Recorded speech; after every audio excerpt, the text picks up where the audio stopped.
नमस्कार बंधुरा जब फेयर यूट्यूब चैनल आरो एक गुरुत्वपूर्ण भिडियोते आपनादेर सबाइके जानाई स्वागतम।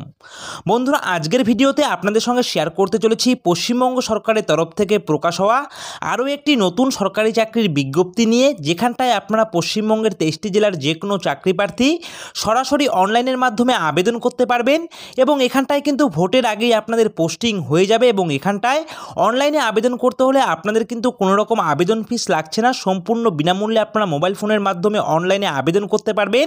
তো পঞ্চায়েতের পক্ষ থেকে যে নিয়োগের বিজ্ঞপ্তি সেখানে কিন্তু অলরেডি ফর্ম ফিল আপ শুরু হয়ে গেছে। তো আপনারা কি করে এখানটায় ফর্ম ফিল আপ করবেন অবশ্যই দেখিয়ে দেবো স্টেপ বাই স্টেপ। মোবাইল ফোনের মাধ্যমে আপনারা কি করে অনলাইনে আবেদন করবেন সেটা অবশ্যই দেখিয়ে দেবো এবং এখানটায় কিন্তু পশ্চিমবঙ্গের 23টি জেলার যে কোনো ছেলে ও মেয়ে সরাসরি কিন্তু অনলাইনের মাধ্যমে আবেদন করতে পারবেন। তো অবশ্যই ভিডিওটিকে স্কিপ না করে সম্পূর্ণ ভিডিওটি দেখার চেষ্টা করবেন।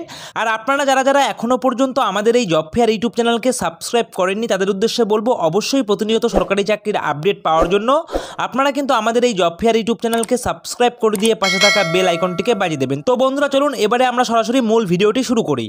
তো বন্ধুরা আপনারা অন স্ক্রিন দেখতে পাচ্ছেন আমরা রয়েছি এখন সরাসরি অফিসিয়াল নোটিফিকেশনে, যেখানটায় আপনারা কিন্তু লাস্ট ডেট অন স্ক্রিন দেখতে পাচ্ছেন। এখানটায় কিন্তু লিখে দেওয়া রয়েছে আপনাদের 18/4/2024 অর্থাৎ 18 এপ্রিল 2024 তারিখ পর্যন্ত আপনারা সরাসরি এখানটায় অনলাইনের মাধ্যমে আবেদন করতে পারবেন এবং আপনাদের বারটি থাকবে বৃহস্পতিবার। আপনারা দেখতে পাচ্ছেন বিকেল 5টা পর্যন্ত আবেদন করতে পারবেন সরাসরি অনলাইনের মাধ্যমে এবং এখানটায় কিন্তু পশ্চিমবঙ্গের 23টি জেলার যে কোনো ছেলে ও মেয়ে সরাসরি আবেদন করতে পারছেন। এখানটায় আপনারা যদি পঞ্চায়েতের হয়ে থাকেন অথবা আপনারা যদি ব্লকের হয়ে থাকেন অথবা আপনারা যদি মিউনিসিপ্যালিটি আন্ডারে হয়ে থাকেন তবেও কিন্তু আপনারা এখানটায় আবেদন করতে পারবেন পশ্চিমবঙ্গের 23টি জেলার যে কোনো চাকরি প্রার্থী। অর্থাৎ পঞ্চায়েতের তরফ থেকে প্রকাশিত হওয়া অফিসিয়াল নোটিফিকেশন নিয়ে কিন্তু আমরা আলোচনা করে দেবো। এছাড়াও কিন্তু আপনারা এখানটায় মোবাইল ফোনের মাধ্যমে কি করে অনলাইনে আবেদন করবেন সেটাও কিন্তু স্টেপ বাই স্টেপ দেখিয়ে দেবো। তো বন্ধুরা এবারে দেখুন আপনারা কারা কারা এখানটায় আবেদন করতে পারবেন। অর্থাৎ এখানটায় কিন্তু জেলাগুলির নাম লিখে দেওয়া রয়েছে। তো আপনারা এখানটায় দেখতে থাকুন ভিডিওটি, আপনাদের জেলার নাম এখানটায় রয়েছে কিনা। যদি আপনাদের জেলার নাম এখানটায় থেকে থাকে তবে কিন্তু আপনারা সরাসরি অনলাইনের মাধ্যমে আবেদন করে দিতে পারবেন। তো দেখুন আমি এক এক করে কিন্তু আপনাদের জেলার নামগুলি কিন্তু আপনাদের জানিয়ে দিচ্ছি। তো সবার প্রথমেই দেখুন এখানটায় আপনারা যারা উত্তর দিনাজপুরের বাসিন্দা রয়েছেন, স্থায়ী বাসিন্দা, আপনারা এখানটায় আবেদন করতে পারবেন। আবেদন করতে পারবেন আপনারা সাউথ 24 পরগনা অর্থাৎ দক্ষিণ 24 পরগনার যদি আপনারা স্থায়ী বাসিন্দা হয়ে থাকেন তাহলে আবেদন করতে পারবেন। পুরুলিয়া জেলার স্থায়ী বাসিন্দা হয়ে থাকলে আপনারা এখানটায় আবেদন করতে পারবেন। এছাড়াও এখানটায় দেখতে পাচ্ছেন পূর্ব মেদিনীপুর জেলার স্থায়ী বাসিন্দা হয়ে থাকলে আবেদন করতে পারবেন। পূর্ব বর্ধমান জেলার স্থায়ী বাসিন্দা হয়ে থাকলে আবেদন করতে পারবেন। এছাড়াও আবেদন করতে পারবেন আপনারা পশ্চিম মেদিনীপুর জেলা থেকে যদি আপনারা স্থায়ী বাসিন্দা হয়ে থাকেন। এছাড়াও আপনারা পশ্চিম বর্ধমান জেলা থেকে এখানটায় আবেদন করতে পারবেন। নর্থ 24 পরগনা থেকে এখানটায় আবেদন করতে পারবেন অর্থাৎ উত্তর 24 পরগনা থেকেও এখানটায় আপনারা আবেদন করতে পারছেন। এছাড়াও দেখতে পাচ্ছেন এখানটায় নদিয়া জেলা থেকেও রিক্রুট করা হচ্ছে, সুতরাং নদিয়া জেলার স্থায়ী বাসিন্দা হয়ে থাকলে আপনারা আবেদন করতে পারবেন। মুর্শিদাবাদ জেলার স্থায়ী বাসিন্দা হয়ে থাকলে আপনারা এখানটায় আবেদন করতে পারবেন। মালদা জেলার স্থায়ী বাসিন্দা হয়ে থাকলে আপনারা এখানটায় আবেদন করতে পারছেন। আপনারা যদি কলকাতা জেলার স্থায়ী বাসিন্দা হয়ে থাকেন তবেও। এছাড়াও কালিম্পং জেলা থেকেও আপনারা এখানটায় আবেদন করতে পারবেন। ঝাড়গ্রাম জেলা থেকে এখানটায় আপনারা আবেদন করতে পারছেন। জলপাইগুড়ি জেলা থেকে আপনারা এখানটায় আবেদন করতে পারছেন। আপনারা হাওড়া জেলাতে যদি আপনারা স্থায়ী বাসিন্দা হয়ে থাকেন তাহলে আবেদন করতে পারছেন এবং এখানটায় হুগলি জেলার বাসিন্দারাও কিন্তু আবেদন করতে পারবেন এবং এখানটায় কিন্তু ছেলে ও মেয়ে উভয় প্রার্থী কিন্তু আবেদন করতে পারবে। ঠিক আছে, এখানটায় আমি যে সমস্ত জেলাগুলির নাম বলে দিচ্ছি এই সমস্ত জেলার যদি আপনারা স্থায়ী বাসিন্দা হয়ে থাকেন ছেলে ও মেয়ে উভয় ক্যান্ডিডেট কিন্তু আবেদন করতে পারবেন। তো বন্ধুরা এরপরে দেখুন এখানটায় দার্জিলিং জেলার যদি আপনারা স্থায়ী বাসিন্দা হয়ে থাকেন তাহলেও আবেদন করতে পারবেন। দক্ষিণ দিনাজপুর জেলার যদি আপনারা স্থায়ী বাসিন্দা হয়ে থাকেন তাহলে আবেদন করতে পারবেন। কোচবিহার জেলার যদি আপনারা স্থায়ী বাসিন্দা হয়ে থাকেন তাহলে আবেদন করতে পারবেন। বীরভূম জেলার স্থায়ী বাসিন্দা হয়ে থাকলে আপনারা এখানটায় আবেদন করতে পারবেন এবং এখানটায় বাঁকুড়া জেলার স্থায়ী বাসিন্দা হয়ে থাকলেও আবেদন করতে পারবেন এবং আলিপুরদুয়ার জেলার স্থায়ী বাসিন্দা হয়ে থাকলেও কিন্তু এখানটায় আপনারা আবেদন করতে পারবেন। তো বন্ধুরা এই কয়েকটি জেলার নাম এখানটায় লিখে দেওয়া রয়েছে, আমি কিন্তু জেলাগুলির নাম বলে দিলাম। তো আপনারা যদি এই সমস্ত জেলার স্থায়ী বাসিন্দা হয়ে থাকেন তাহলে কিন্তু সরাসরি আপনারা এখানটায় অনলাইনের মাধ্যমে আবেদন করতে পারবেন এবং এখানটায় আপনারা যদি এই সমস্ত জেলার যদি এখানটায় আপনারা যদি পঞ্চায়েতের বাসিন্দা হয়ে থাকেন অথবা যদি আপনারা ব্লকের বাসিন্দা হয়ে থাকেন অথবা আপনারা যদি মিউনিসিপ্যালিটি এরিয়ার বাসিন্দা হয়ে থাকেন তবেই কিন্তু আপনারা এখানটায় সরাসরি অনলাইনের মাধ্যমে আবেদন করতে পারবেন। সেই বিষয়ে কিন্তু এখানটায় আমি আপনাদের জানিয়ে দিলাম। তো বন্ধুরা এরপরে দেখুন তো বন্ধুরা এখানটায় কিন্তু আপনাদের ডোমিসাইল সার্টিফিকেট কিন্তু চাওয়া হয়েছে। তো এটা কাদের জন্য? এখানটায় আপনারা যখন আবেদন করবেন, আবেদন করার পর আপনারা যখন ফাইনালি সিলেকশন হয়ে যাবে অর্থাৎ আপনি যখন ফাইনালি এখানটায় চাকরিটি পেয়ে যাবেন তখন কিন্তু আপনাদের জয়েনিংয়ের আগে আপনাদের কি করতে হবে, আপনাদের কিন্তু ডোমিসাইল সার্টিফিকেট কিন্তু লাগবে। আপনারা কি করবেন, আপনারা আমাদের ভিডিও ডিসক্রিপশন থেকে টেলিগ্রাম গ্রুপের লিঙ্ক পেয়ে যাবেন, সেখানে আপনারা কি করবেন সেই টেলিগ্রাম গ্রুপের লিঙ্কে ক্লিক করবেন। ক্লিক করে আপনারা আমাদের টেলিগ্রাম গ্রুপ থেকে এই অফিসিয়াল নোটিফিকেশন থেকে ডাউনলোড করে একটু স্ক্রল ডাউন করলে আপনারা এই ডোমিসাইল সার্টিফিকেট সার্টিফিকেটের কিন্তু পারফরমেন্সটা পেয়ে যাবেন। এখান থেকে আপনারা কি করবেন, এই ডোমিসাইল সার্টিফিকেটটাকে কিন্তু একটি A4 পেজে প্রিন্ট আউট বের করে রাখবেন। যদি আপনারা এখানটায় ফাইনালি সিলেকশন হয়ে যায় তাহলে আপনাদের এই সার্টিফিকেটটিকে কিন্তু সুন্দর করে কিন্তু ফিল আপ করতে হবে, হাতে কলমে আপনারা সুন্দর করে ফিল আপ করবেন। এখানটায় লিখে দেওয়া রয়েছে আপনাদের নাম বা আপনাদের বাবার নাম, এই সমস্ত বিষয়গুলি দিয়ে আপনারা কি করবেন, এই যে ডোমিসাইল সার্টিফিকেটটি রয়েছে এটাকে কিন্তু আপনারা সুন্দর করে ফিল আপ করবেন এবং নির্দিষ্ট জায়গায় আপনাদের পাসপোর্ট সাইজের ছবি লাগিয়ে দেবেন। এবং তারপর এখানটায় কিন্তু আপনাদের কি করতে হবে, আপনাদের কিন্তু হায়ার অথরিটি থেকে কিন্তু আপনাদের এখানটায় সিগনেচার করাতে হবে, অর্থাৎ বিডিও অথবা আপনাদের ডিএম এই সমস্ত অফিসারদের দিয়ে কিন্তু আপনাদের এখানটায় সাইন সিল করাতে হবে। করানোর পর আপনারা কি করবেন, যখন জয়েনিং করবেন বা ফাইনালি আপনারা যখন সিলেক্ট হয়ে যাবেন তখন কিন্তু আপনাদের এই ডোমিসাইল সার্টিফিকেটটাকে কিন্তু আপনাদের নির্দিষ্ট অফিসে সাবমিট করতে হবে। ঠিক আছে, তো বন্ধুরা এখানটায় দেখুন, এখানটায় এবার আমি আপনাদের দেখিয়ে দিচ্ছি যে আপনারা অনলাইনে আবেদন করবেন কি করে। তো বন্ধুরা অনলাইনে আবেদন করার জন্য আপনারা আমাদের ভিডিও ডিসক্রিপশনে অ্যাপ্লাই অনলাইন বলে একটি লিঙ্ক পেয়ে যাবেন, সেখানে ক্লিক করার সঙ্গে সঙ্গে আপনারা এই অফিসিয়াল ওয়েবসাইটে চলে আসবেন। এখানে এসে কিন্তু আপনাদের স্টেপ বাই স্টেপ অনলাইনে আবেদন প্রক্রিয়া কমপ্লিট করতে হবে। সবার প্রথমেই লিখে দেওয়া রয়েছে অ্যাপ্লিকেশন পোস্ট, কোন পোস্টে আপনারা আবেদন করবেন এখানে কিন্তু বক্স রয়েছে, এই বক্সে ক্লিক করে আপনারা সিলেক্ট করে নেবেন এবং আপনারা কোন জেলা থেকে এখানটায় আবেদন করবেন সেই জেলা কিন্তু আপনারা এখানটায় ক্লিক করে কিন্তু আপনাদের জেলা চুজ করে নেবেন এবং এখানটায় লিখে দেওয়া রয়েছে বেসিক ইনফরমেশন। তো বন্ধুরা এখানটা দেখতে পাচ্ছেন সলিউশন, তো এই সলিউশনে ক্লিক করে আপনারা মিস্টার না মিসেস সেটা আপনারা সিলেক্ট করে নেবেন। তারপর এখানটায় ফার্স্ট নেম, আপনারা যারা এখানটায় আবেদন করবেন তার ফার্স্ট নেম দেবেন, মিডিল নেম থাকলে আপনারা মিডিল নেম দেবেন আর না থাকলে এখানটায় কোনো রকম দেবার প্রয়োজন নেই।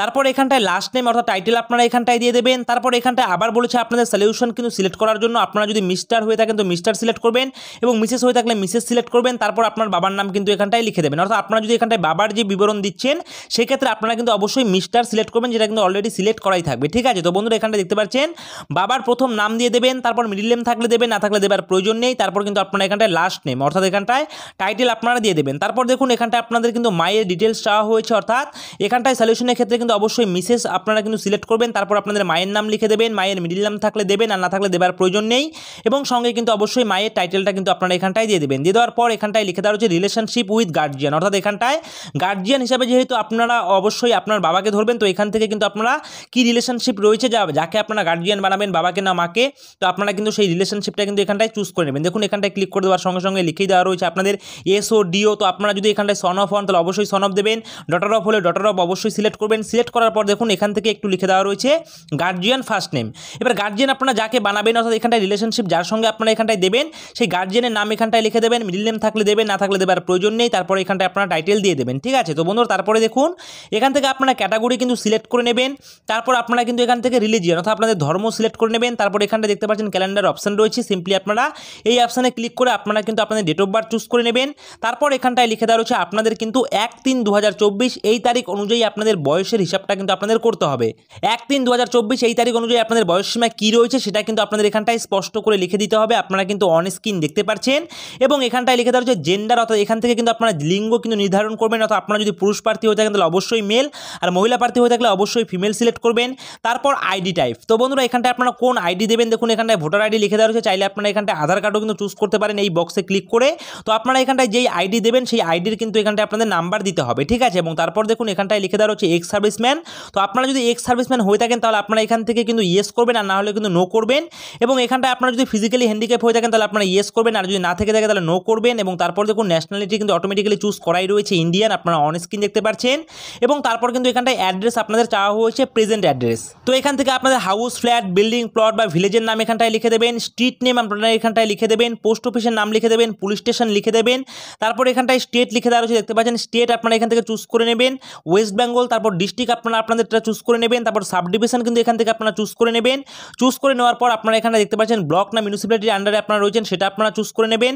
তারপর পিনকোড, সেই পিনকোড কিন্তু আপনারা এখানটায় বসিয়ে দেবেন। বসিয়ে দেওয়ার পর আপনাদের প্রেজেন্ট অ্যাড্রেসই যদি পার্মানেন্ট অ্যাড্রেস হয়ে থাকে তাহলে আপনারা সিম্পলি এখানটায় একটি বক্স রয়েছে দেখতে পাচ্ছেন, এই বক্সে আপনারা ক্লিক করলে আপনাদের কিন্তু প্রেজেন্ট অ্যাড্রেসের মতনই কিন্তু সেমভাবে আপনাদের পার্মানেন্ট অ্যাড্রেস কিন্তু ফিল আপ অলরেডি হয়ে যাবে। ঠিক আছে, তো বন্ধুরা এরপরে দেখুন এরপরে এখানটায় লিখে দেওয়া কন্ট্যাক্ট ইনফরমেশন, তো বন্ধুরা এখানটায় ভ্যালিড একটি মোবাইল নাম্বার আপনারা দেবেন। তারপর এখানটা যদি আপনাদের দ্বিতীয় কোনো মোবাইল নাম্বার থেকে থাকে সেটা আপনারা দিয়ে দেবেন এবং ভ্যালিড একটি কিন্তু আপনাদের ইমেল আইডি কিন্তু অবশ্যই দিতে হবে। ঠিক আছে, যেগুলি স্টার মার্ক রয়েছে সেগুলি কিন্তু অবশ্যই দিতে হবে, আপনারা দেখতেই পারছেন। তো বন্ধুরা এরপরে দেখুন এডুকেশন কোয়ালিফিকেশন, তো বন্ধুরা এখানটায় কিন্তু আপনাদের গ্র্যাজুয়েশন পাস শিক্ষাগত যোগ্যতা চাওয়া হয়েছে, সুতরাং আপনারা এখান থেকে কিন্তু মাধ্যমিক থেকে শুরু করে আপনারা কিন্তু গ্র্যাজুয়েশন পর্যন্ত কিন্তু শিক্ষাগত যোগ্যতা দিতে পারেন। তো অবশ্যই এখানটায় দেখতে পাচ্ছেন নেম অফ দ্য এক্সামিনেশনের ক্ষেত্রে আপনারা কিন্তু গ্র্যাজুয়েশন দিয়ে দেবেন, বোর্ডের নাম দিয়ে দেবেন, পার্সেন্টেজ কত পেয়েছেন সেটা দিয়ে দেবেন, কোন সালে আপনারা গ্র্যাজুয়েশন পাস করেছেন সেটা কিন্তু আপনারা দিয়ে দেবেন। অর্থাৎ এখানটায় দেখতে পাচ্ছেন এখানটায় যেহেতু গ্র্যাজুয়েশন চাওয়া হয়েছে সেহেতু এখানটায় মাধ্যমিক থেকে কিন্তু চাওয়া হয়েছে। অর্থাৎ সবার প্রথমে এখানটায় মাধ্যমিকের বিবরণ দেবেন, তারপর এখান থেকে আপনারা হায়ার সেকেন্ডারি বিবরণ দেবেন। অর্থাৎ এখানটায় হায়ার সেকেন্ডারি এক্সামিনেশন নাম লিখে দেবেন, বোর্ড লিখে দেবেন, কত পার্সেন্টেজ পেয়েছেন এবং কোন সালে আপনারা হায়ার সেকেন্ডারি পাস করেছেন সেটা দেবেন। এবং তারপর কিন্তু এখানটায় গ্র্যাজুয়েশন চাওয়া হয়েছে আপনারা দেখতে পাচ্ছেন। তো এখানটায় থেকে কিন্তু আপনারা গ্র্যাজুয়েশনের কিন্তু বিবরণ কিন্তু আপনারা সিলেক্ট করে নেবেন, গ্র্যাজুয়েশনের নাম দেবেন, কলেজের নাম দেবেন, কত পার্সেন্টেজ পেয়েছেন, কোন সালে পাস করেছেন সেই সমস্ত বিষয় এখানটায় দিয়ে দেবেন। এবং আপনাদের যদি এখানটায় পোস্ট গ্র্যাজুয়েশন ডিগ্রি কমপ্লিট করা থাকে তাহলে আপনারা কিন্তু পোস্ট গ্র্যাজুয়েশনের কিন্তু বিবরণটা কিন্তু সেমভাবে আপনারা এখানটায় দিতে পারেন। ঠিক আছে, তো বন্ধুরা এরপরে দেখুন কম্পিউটার সার্টিফিকেট আপনাদের আছে কিনা সেটা আপনারা এখান থেকে ইয়েস করবেন, যদি না করা থাকে তাহলে নো করবেন। এবং এরপর লিখে দেওয়া হচ্ছে এক্সপিরিয়েন্স, যদি আপনাদের এক্সপিরিয়েন্স থাকে তাহলে আপনারা এই বিবরণটা ফিল আপ করবেন। আর আপনাদের এক্সপিরিয়েন্স না থাকলে কিন্তু এখানটায় কোনো রকম ফিল আপ করার কোনো রকম প্রয়োজন নেই, আপনারা দেখতেই পারছেন। তো বন্ধুরা এরপর দেখুন সাপোর্টিং ডকুমেন্ট। তো বন্ধুরা এখানে কিন্তু আপনাদের পাসপোর্ট সাইজের ছবি আপলোড করতে হবে। ব্রাউজ অপশনে ক্লিক করে আপনারা কিন্তু আপনাদের গ্যালারি থেকে দেখতে পাচ্ছেন 20 KB সাইজের মধ্যে কিন্তু আপনাদের জেপিইজি ফাইলের কিন্তু আপনাদের একটি পাসপোর্ট সাইজের ছবি আপনারা আপলোড করবেন। সেমভাবে আপনারা কিন্তু সিগনেচারও এখানটায় আপলোড করবেন। আপলোড করার পর এখানটায় দেখতে পাচ্ছেন ডিক্লারেশন বক্স রয়েছে, এই ডিক্লারেশন বক্সে আপনারা টিক করবেন। টিক করার পর এখানটায় একটা ক্যাপচা আপনারা দেখতে পাচ্ছেন, এই ক্যাপচাটাকে কিন্তু সুন্দর করে আপনারা এখানটায় বসিয়ে দেবেন। যে ক্যাপচা রয়েছে এই ক্যাপচাটিকে এখানটায় বসিয়ে দেবেন। বসিয়ে দেওয়ার পর আপনারা কি করবেন, নিচের দিকে সাবমিট অপশন রয়েছে, সিম্পলি আপনারা কিন্তু সাবমিট অপশনে ক্লিক করবেন, তাহলেই কিন্তু আপনাদের এখানটায় আবেদন প্রক্রিয়া কমপ্লিট হয়ে যাবে। এবং আপনাদের ডকুমেন্টে যে নাম রয়েছে সমস্ত নাম কিন্তু সুন্দরভাবে দেখে শুনে আপনারা এখানটায় প্রপার ডিটেলস দিয়ে আবেদন প্রক্রিয়া কমপ্লিট করবেন। কোনো রকম যেন ভুল ত্রুটি আপনাদের না হয়ে থাকে, কারণ এখানটায় কিন্তু আপনাদের কোনো রকম কিন্তু এডিট উইন্ডো অপশন কিন্তু পরবর্তী সময় দেওয়া হবে না। ঠিক আছে, তো বন্ধুরা এবারে দেখুন এবারে কি লিখে দেওয়া রয়েছে। বন্ধুরা এখানটায় আপনারা দেখতে পাচ্ছেন এখানটায় 12,000 টাকা করে প্রত্যেক মাসে স্যালারি দেওয়া হবে, আপনারা অন স্ক্রিন দেখতে পাচ্ছেন। এবং এখানটায় আবেদন করবার জন্য আপনাদের শিক্ষাগত যোগ্যতা চাওয়া হচ্ছে। আপনারা যদি গ্র্যাজুয়েশন ডিগ্রি কমপ্লিট করে থাকেন, সঙ্গে কম্পিউটার সার্টিফিকেট যদি আপনাদের থেকে থাকে তাহলে আপনারা এখানটায় আবেদন করতে পারবেন।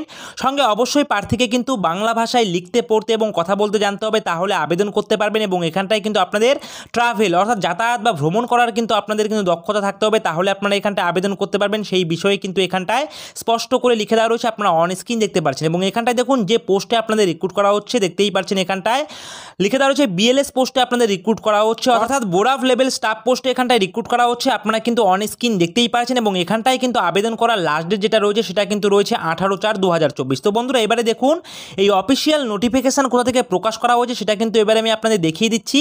অফিসিয়াল নোটিফিকেশান প্রকাশ করা হয়েছে government of West Bengal Paschimbanga society for skill ডেভেলপমেন্টের তরফ থেকে। এখানটায় আপনারা কিন্তু ডেট দেখতে পাচ্ছেন। এবং এখানটায় দেখুন এখানটায় কিন্তু স্পষ্ট করে লিখেই দেওয়া রয়েছে যে আপনাদের আপার এজের ক্ষেত্রে আপনারা 44 বছর পর্যন্ত আবেদন করতে পারছেন, অর্থাৎ 18 থেকে 44 বছর বয়সসীমা হয়ে থাকলে আপনারা এখানটায় আবেদন করতে পারবেন।